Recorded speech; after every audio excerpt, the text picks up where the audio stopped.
It took more than 56 hours for me to be here today. Okay? But I'm doing a good work. And your good works in the Spirit, all they're waiting is for your time. Once you commit your time to this work, you'll have, what you're called to services in this development, you're going to find it. And you're going to master it. But you need time to do so. So check out your schedule. Okay? Because I have 2 more parts to this slide and 2 more left. This is the beginning. This is the beginning. Let's finish. Mother, on this level of temperance, 66 hours is good.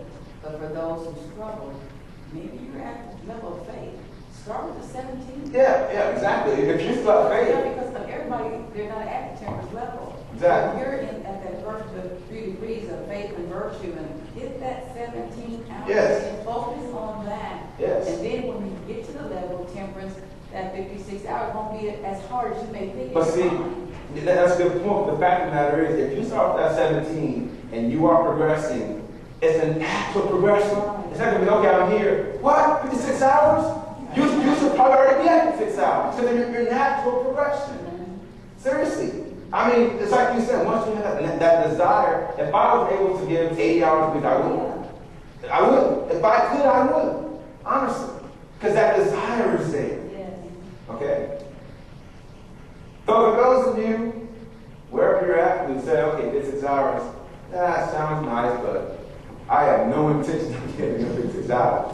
My question to you is, where is your heart? Where is your heart? The Bible says, wherever your heart is, or sorry, wherever your treasure is, your heart is also. Okay? So we have to determine where our treasure is at. Our treasure is determined by how we spend our time. So if you ask the question, where is your heart? I'm saying, where do you spend your time? If you spend your time watching TV, where your heart's at. You spend your time at your job trying to get rich quick, trying to enjoy this temporal life and have riches in this world instead of being rich toward Yahweh, well, that's where your heart's at. Okay? Third. Just to comment, sometimes it seems like 56 hours, I'm going, wow, that's a lot. But sometimes in your work, by the way you're representing yourself and the way you act, you're being an example for other people. You know, sometimes people never see Christ or know how a Christian should act. Right. So maybe part of your job is while you're at your work is to be an example for these other people. So could that sort of be considered part of your 56 hours partly?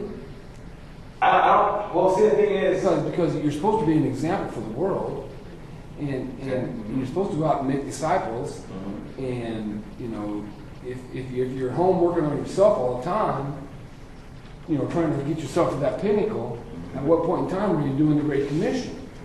Well, see, the 56 hours, I don't think it's all necessarily at home.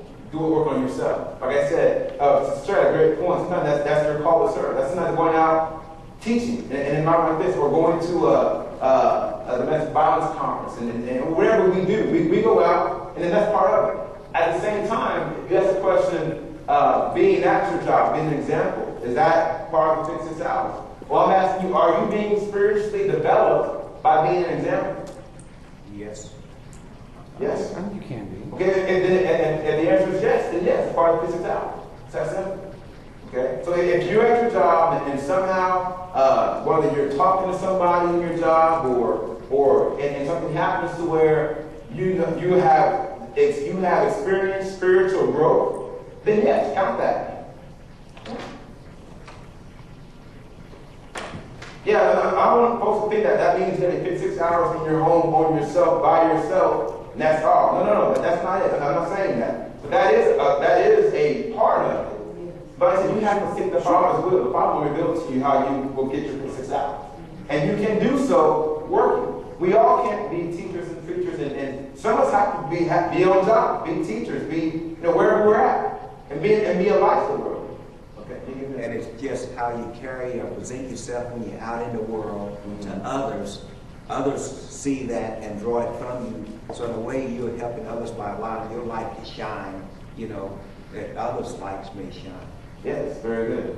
Very good. And also, you something from other people. Just as well as you're giving, you can receive. Yes. Yes. Very good. Very good. So all that's true. We're on the same page here. We determine our treasure by this amount of our time. And that's not money, it's time. Okay, time is more important than money. The master's not looking for your money, okay? He's got reserves in heaven beyond our imagination, okay? The monetary tithes and offerings, that's not about temperance or about our heart, it's about obedience and faith, okay?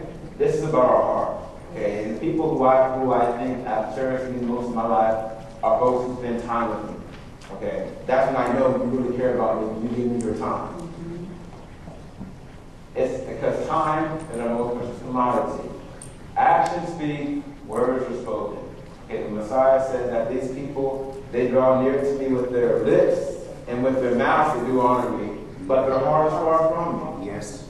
Okay, and when we tell the Master, oh, I love you, Master, I love you, and we go, we worship, and we praise, and we dance around the church, and then we go and we only have 10 hours of spiritual development, our actions are speaking louder than our words. You know, we're saying, you know, he said, well, hath the prophet Isaiah prophesied of these people. But the question is, the major question, and King Temperance, where's your treasure? Determine your treasure, and you find your heart. Where your heart is, where your time is at. So if our heart is in a special role in this, it will get its proper allotment of time. And then those 6 hours, the whatever you build, you organize that, and you know, prioritize that as you see fit. Okay? But make sure the spiritual man or woman inside you gets the time he or she needs to grow. Remember, it's not voluntary, it's mandatory. Okay? Don't forget that. So we got, keep going here quickly. I'm going to talk about endurance very quickly. Right, the race is finished. And you shall be hated of all men for my name's sake, but he that endureth to the end shall be saved. All right. Who wants to come or to the mic? You got three more chances. Okay? You got 3 more chances. You got today, you got tomorrow, you got Sunday. 3 more chances. Come up to the podium here, mic, or got a mic, and let's break down the pinnacle of holiness. Kevin? Misa?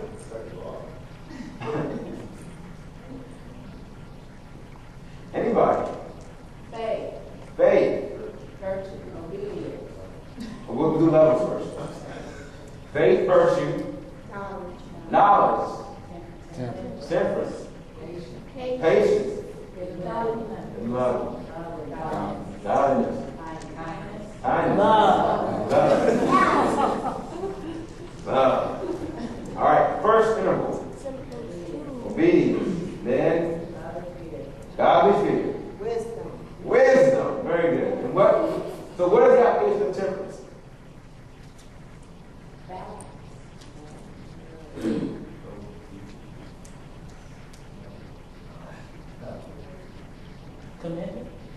Commitment. How do you prove a commitment? By your actions. Okay. By your actions.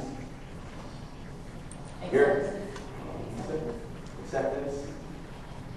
You prove your commitment by your actions over an extended period of time. So what is that? Endurance. Thank you. So endurance is what we're going to talk about tonight. It's what gets from temperance to patience. Okay? Endurance is the midway point of our quest. It's where the spiritual headwinds increase. Remember the headwinds? It's that spiritual force that works to push us back as we climb up. Okay? They increase at the level of endurance, but at the interval period. It's in Scripture 94 times, and it is the greatest key to finishing the race. The Bible says he that endures to the end. Yeah, so if you endure to the end, folks, that's the key right there. Endurance. So what is endurance? It's staying power in light of pain or other forms of hardship. Those who continue in spite of fatigue or duress. When we think of endurance, what do we think of? A race, right? We have to